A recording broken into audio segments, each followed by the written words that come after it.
Thursday, the 17th of December 2015.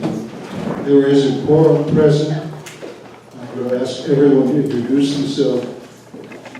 Lee will introduce himself on the right, but Lee is sitting up at the table here, so if you can take notes full of the minutes. It's easier if she sits at the table. Well, Hi, I'm Lee Clemente, the Resident Operations Manager. Joe Purcell, Director. Soheila Kovalev, Director. Justin Mack, Director at Large. Rich Delafuente, Director at Large. Richard Miller, Director, Tower 1. Frank Fittipaldi, General Manager. the first order of business is the approval of the open board meeting of November the 19th, 2015. Oh, I'm sorry, Art Zaghi.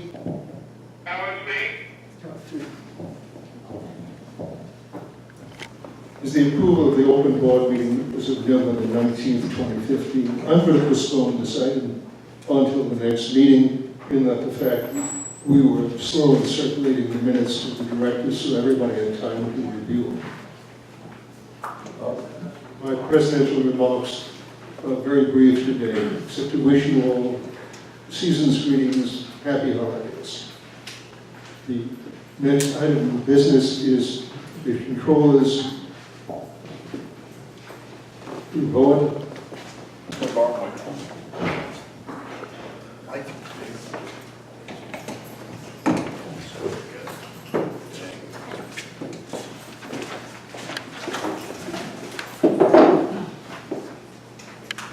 Test. Thank you, Mr. President. Hello, my name is Mashe Mai. I will be presenting the financial report this evening. I will start with the cash balances. As of November 30th, the depository account has a total balance of $381,000. The R&R account has a balance of $4.5 million. Escrow has a balance of $1.5 million. Total available cash as of November 30th is $5.1 million. I will now talk about accounts receivable.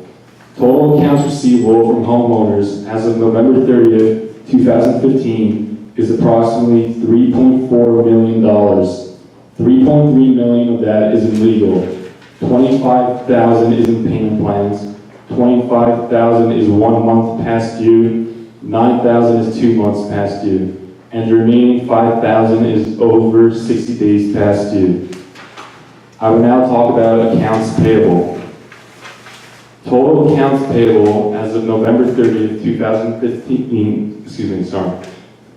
is $1 million, which includes all invoices posted as of November, plus any known accruals. Legal invoices account for approximately $76,000. R&R invoices account for approximately $406,000. I will now break down the payables. $725,000 is 0 to 30 days old. $180,000 is 31 to 60 days old. $65,000 is 61 to 90 days old. Finally, $212,000 is over 90 days old. Approximately 64% relates to disputed slate elevator invoices. Next is a breakdown of Condo Cafe.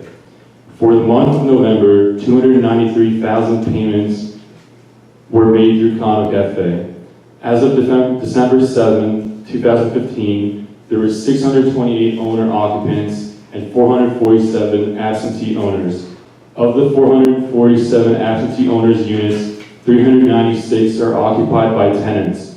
Units occupied by tenants represent approximately 36% of the total Galaxy units. The monthly financial package for November should be available by the end of next week. This concludes the financial report. Are there any questions for the controller? There appears to be no questions. Joe, do you have any comments? We're now going to move on to the general manager's report. Thank you, Mr. President, Board, and Galaxy community. I'll update you on several of the ongoing projects and then review some of the new business before you this evening. The HVAC replacement project is now approximately 80% complete. At this time, 5 of the 7 new units are now operational. Items still pending are completion of steam piping for 2 of the units and control wiring for 3 of the units, and also miscellaneous duct work. Necessary cooling tower repairs, which were not part of this project, have set the project schedule back about 3 weeks since I last reported this item in November. The board will be asked this evening to award a contract for these cooling tower repairs later in the meeting. And as a result of this, the overall project is anticipated now to be completed in the early part of January. Earlier today, staff awarded a labor-only contract for repair and replacement of select lobby floor tiles in all 3 towers in the amount of $3,900, which was the low bid among 3 bidders. This is a labor-only contract. The material for this work was already on hand in attic stock, which was purchased at the time the main lobbies were renovated a few years back. The work will commence before New Year. And unfortunately, matching replacement tile for the elevator car floors is no longer commercially available. We've given up on our attempt to locate those tiles, and staff will recommend an alternative for addressing the issue of those broken tiles within the next week.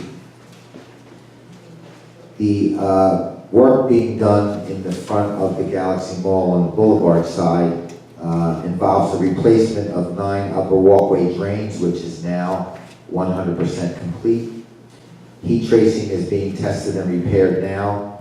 The new plumbing work will be insulated to prevent future freeze damages to that piping and the soffit below, which is in horrible condition, as many can plainly see.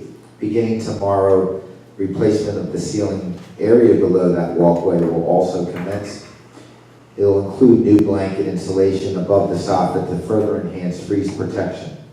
Unsightly problems with the freeze damage to this area have been ongoing for quite some time. The work I just described will correct this problem once and for all, and we anticipate this to be completed prior to year's end. We're also doing some concrete repairs in that area. At the same time these floor drains work was progressing, work began to repair the concrete deck on the upper level mall walkway just to the left of the entrance doors.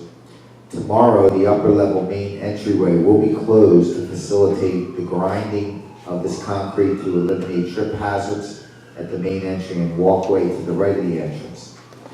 Then on Monday, 12/21, concrete repair work will begin at the sidewalk and driveway aprons along Boulevard East. Finally, on Wednesday, 12/23, the planter walls are scheduled to be repointed. We anticipate this project will be completed by Tuesday, 12/29.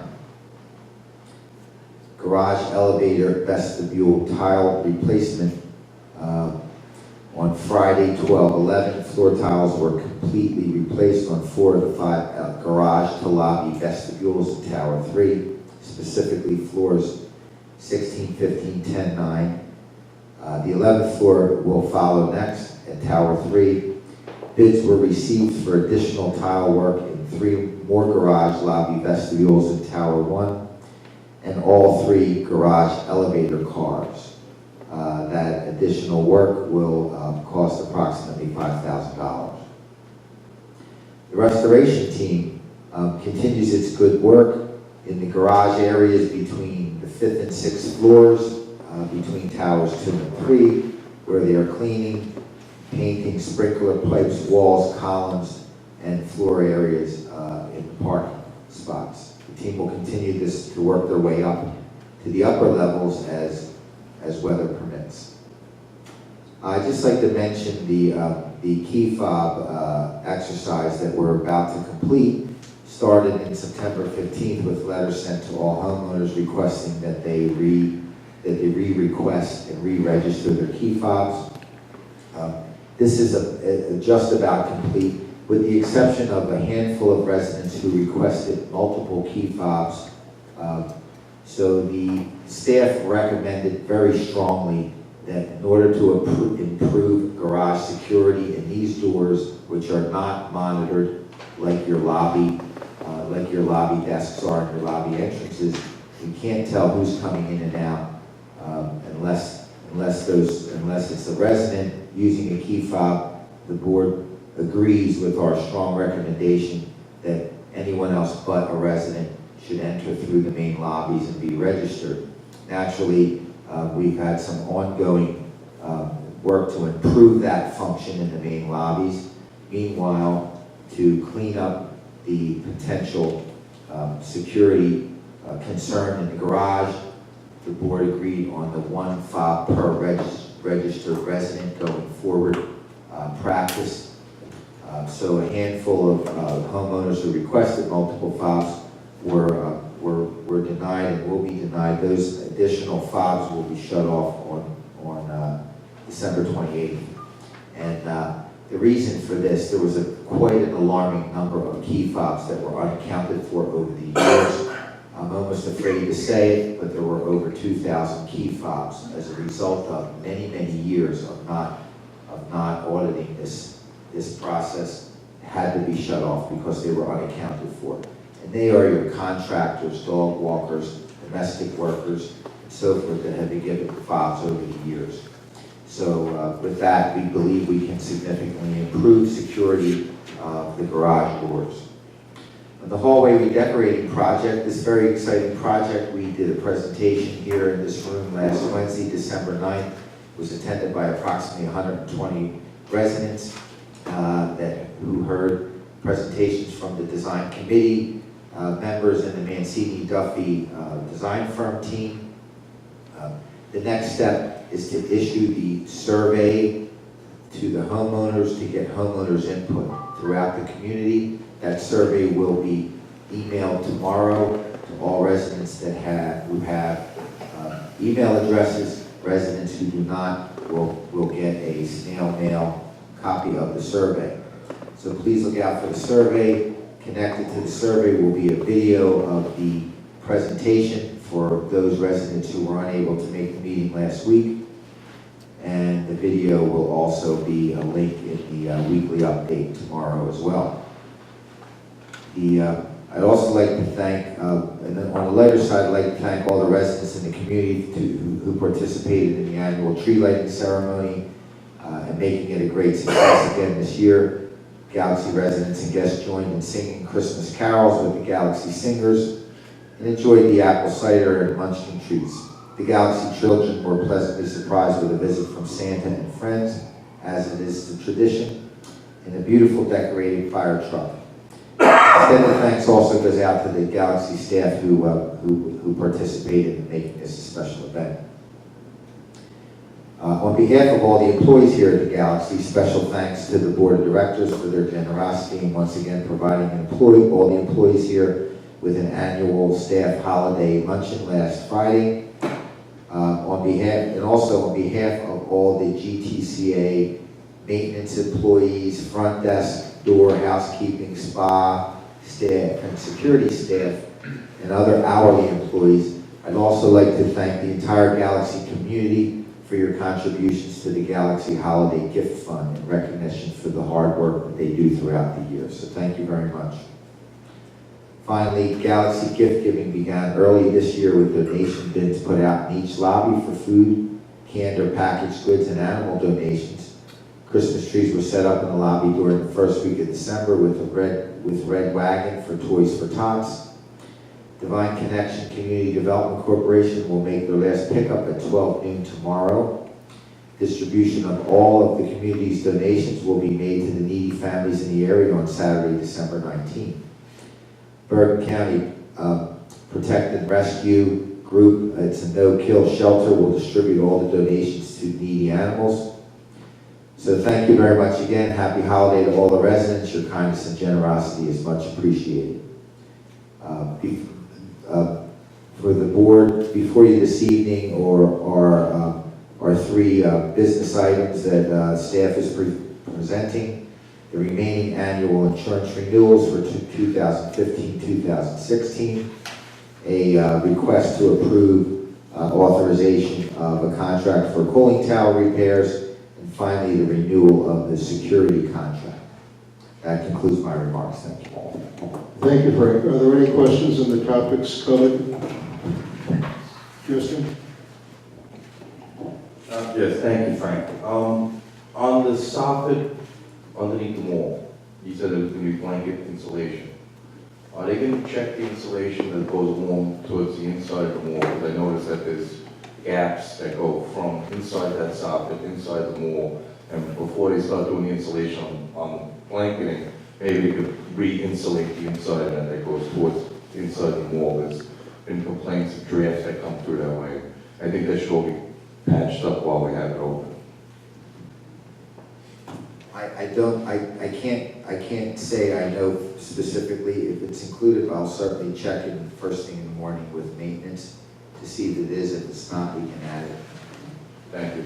And also, on the key fobs, you know, I got a lot of phone calls and emails from residents that were concerned about safety, and I really am pleased to hear that the key fob situation is starting to get under control, and I believe it's a lot better for the Galaxy in a whole to be that much more secure, to be able to control our own doors going inside and out. I thank you very much. Are there any other comments? There are no other comments. I'm now going to move on to unfinished business. There is no unfinished business. New business. The first item for new business is the renewal of 3 of our insurance contracts for 2016, directors and office liabilities, crime insurance, and workers' compensations. I'd like to make the motion for the insurance renewals for 2015-16. We'll include all 3 in the motion. The first one is directors and officers liability insurance to Travelers Casualty Insurance Company in the amount of $73,725. The expiring contract was $77,804. For crime insurance to Travelers Casualty Insurance Company in the amount of $9,137. The expiring amount was $9,834. And the workers' compensation to United Wisconsin Service by AmeriHealth in the amount of $60,455. The expiring amount was $103,232. Is there a second? Sahela has seconded. Would you like to make comments on your motion? Just a quick comment, each one of the 3 is actually decreased in value. The directors and officers liability insurance decreased by $4,079. The crime insurance decreased by $697. And the workman's compensation decreased by $42,777 for a total savings of $47,553. When you couple that with the property insurance we approved, I believe in the November, October meeting, of approximately $80,000, it's pretty close to $130,000 in savings in insurance for the Galaxy with the same coverage year over year. So I think we're heading in the right direction. I think Frank really started bidding the competitors against each other, which helped drive this. And at the same time, I think that management is trying to keep, the claims down to a minimal, and as they continue to drop off from the older years, hopefully we can keep these levels or continue to decrease them. Are there any additional comments? There appear to be no other comments. I'm going to ask for a vote. All those in favor of the motion, raise your hand and say yes. The motion passes unanimously. The next item is an authorization for cooling tower repairs. I'd like to make the motion to award the contract to Accurate Air in the amount of $23,004 for the replacement of the 3 cooling tower pump variable frequency drives, replacement of the booster fan, and repair tower mixing valve. Comments? I'll just say this was competitively bid to 3 vendors with the high bid at $25,545, the low bid at $23,004, which is the bid we accepted through Carl. Can we have Frank just explain a little bit more about it? Yes. Yeah, sure. All these components that we are requesting the board to authorize the repair or replacement of are critical to temperature control of the cooling tower, which services your large HVAC units, namely the 7 units we're installing presently in the spa and common areas, and also all of the mall cooling units in the mall merchant stores.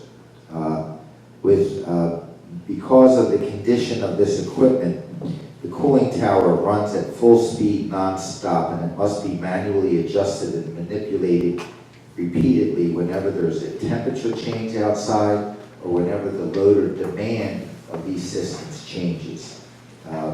It is extremely inefficient and is also quite risky in terms of its ability to damage the equipment that the cooling tower water supports.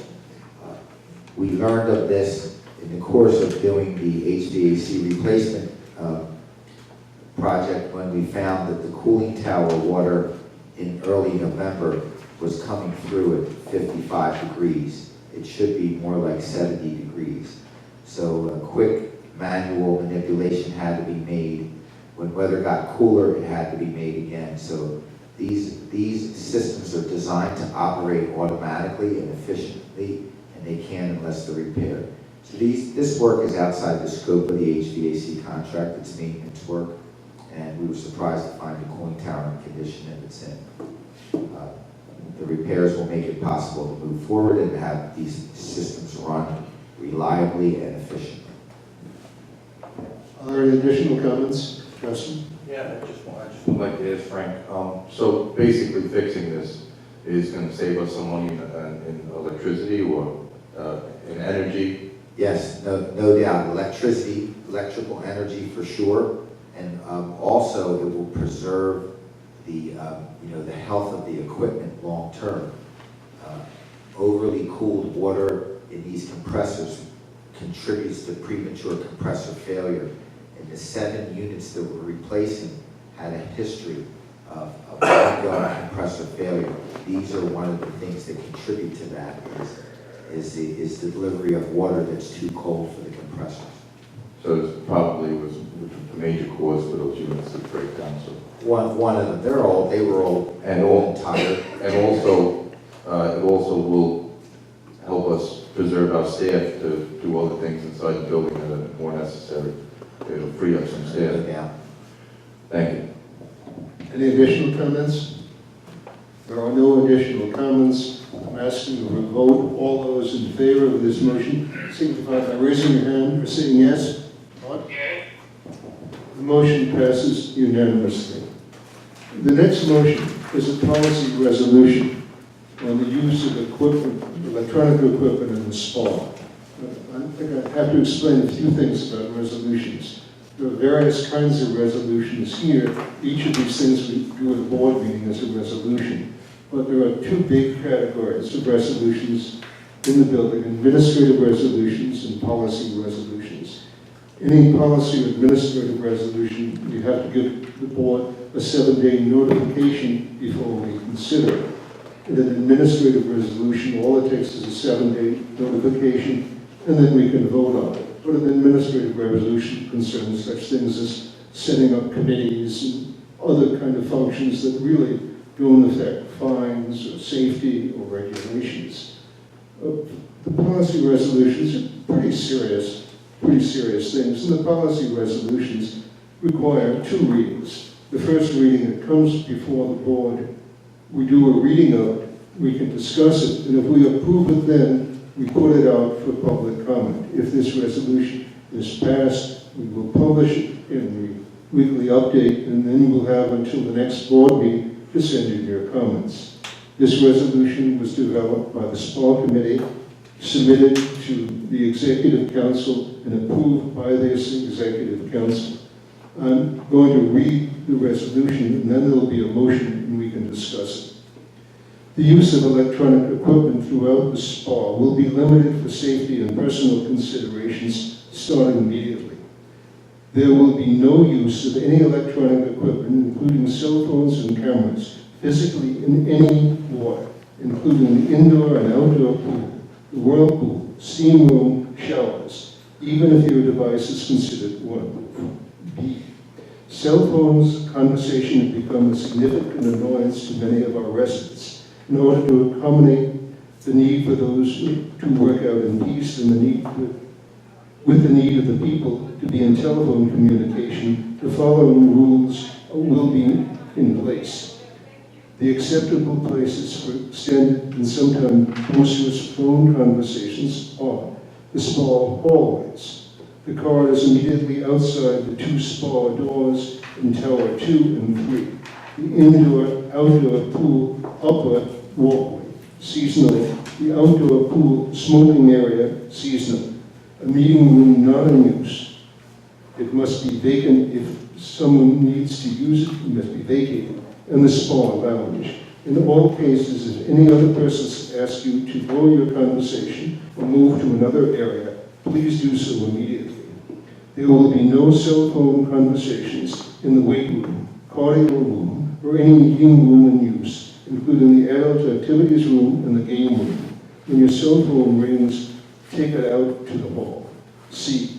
Photographs can only be taken with permission of the subject of the photograph anywhere in the spa. Random shots that include people are strictly prohibited. We're now going to have a motion, and then we'll discuss it. Remember, we're not adopting these rules, we're just putting them out for comment.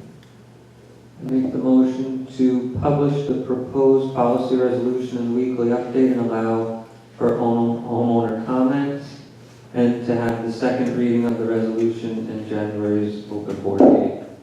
It's seconded by Sahara. Any comments? Julie, you can start. I just want, when this goes out to the owners, I want them to specifically take a look at point A, which stated there will be no use of any electronic equipment, including cell phones, cameras, physically within the water, including the indoor-outdoor pools, whirlpools, steam room, showers, etc. My comments on that are, technology is moving forward and advancing, and I don't want the building to look antiquated when people come here. I know people have Kindle readers where they have waterproof covers where they'd like to maybe sit on the pool ledge or sit in the pool and actually read. There are now smartwatches and different things that can actually track as you're swimming. It can be tracked the mileage you're doing, the time you're doing, the calories you're burning. So with A, that would be excluded, but I'll be curious to see what the homeowners' comments on that piece are. Richard? I just want to clarify, this is actually an amendment to the current policy resolution for the spa, right? The spa rules. This is not a whole new I resolution. think it should be, but I don't think we've made, I think it should be, we haven't made that determination. It could stand by itself, but it probably should be made an amendment to the policy resolution for the spa. And then it would be included in the rules, because some of these rules, I believe we already have. We worked on this several years ago. That's why it sounds familiar, because it's such as cell phone calls that should be limited to the hallways, not in the cardio or weight rooms. So we're only repeating some of this here. And the other thing is, I would like to hear reasoning from the spa committee, exactly why they're proposing some of these. Are there any additional comments? If you're not to be, I'm going to ask for a vote on the motion. All those in favor of the motion say yes or raise their hand. Yes. I'm sorry, could you vote, Richard? All those opposed to the motion? All those abstain or opposed? One opposed. There are no abstentions. The motion passes. The next item is the Allied Barton Security Contract. Make the motion for the extension of the GTCA's contract with Allied Barton Security Services for a 2-year period from October 1st, 2015 through September 30th, 2017. Motion is seconded. Joe, if you wish. Allied has approached, to confirm the extension, and they would hold the cost flat for the 2-year period of the extension at $825,869.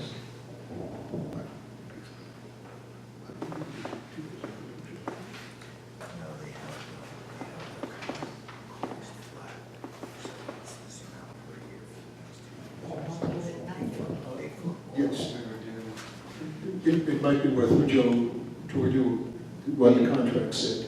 The original contract had a 2% annual increase, so effective October of 2015, we would have had an increase of 2%, and again in October of 2016, we would have had another increase of 2%. And there's still, Frank can confirm, my understanding of reading through the contract is that if there are non-performance factors within the contract, it's cancelable, working with management through those if they can't get, if our gripes are there and they're valid with, I believe it's a 30-day, a 10-day grace period. Any additional comments? If there are no additional comments, all those in favor of the motion, raise your hand or say yes. Aye. I believe it's unanimous. That concludes the scheduled business. Is there any new business? There appears to be no new business. I would like a motion to adjourn. A second? A second. So all those in favor of adjournment, raise your hand and say yes. Aye. Aye. Yes. The meeting is adjourned. Thank you very much, ladies and gentlemen. On behalf of the board, happy holidays.